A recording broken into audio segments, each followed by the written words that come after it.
नमस्कार, मेरा नाम डॉक्टर वरुण गुप्ता है। मैं पटेल हॉस्पिटल में लिवर का स्पेशलिस्ट हूँ।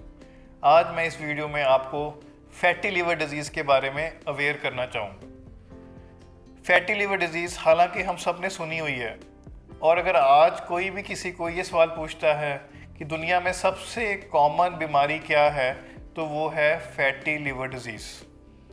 ये बीमारी हर किसी के घर में किसी न किसी को ज़रूर है, बट इसका मतलब ये नहीं कि हर बंदा बीमार है।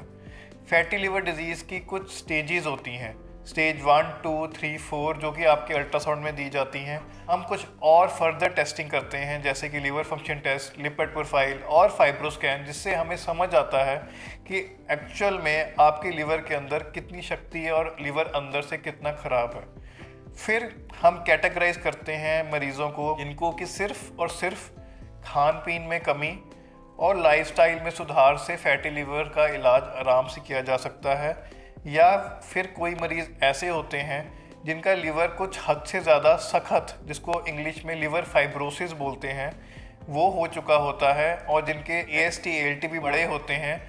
उन मरीज़ों में हमको कुछ दवाइयों की मदद देनी पड़ती है। पिछले 5-7 सालों में बहुत ही ज़्यादा नई किस्म की सेफ़ दवाइयाँ अब इस फैटी लिवर बीमारी के लिए अवेलेबल हैं।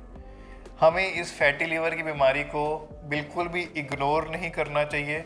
इसको राइट टाइम में रूटीन टेस्टिंग में अगर फैटी लिवर की बीमारी दिखती है, हमें कुछ इनिशियल इवैल्यूएशन करनी चाहिए और ये समझना चाहिए कि आप कौन सी स्टेज पे हैं फैटी लिवर डिजीज़ के।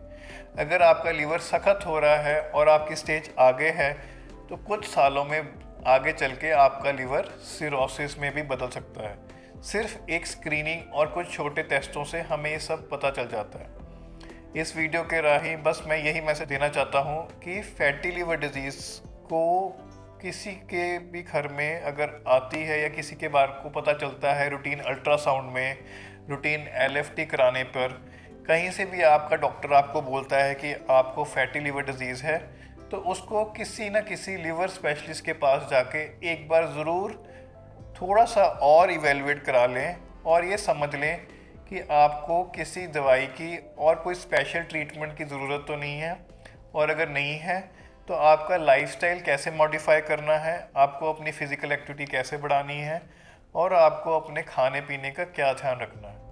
बस इन्हीं कुछ सिंपल चीज़ों से हम इस बीमारी को बिल्कुल ख़त्म करके हेल्दी लाइफ जी सकते हैं।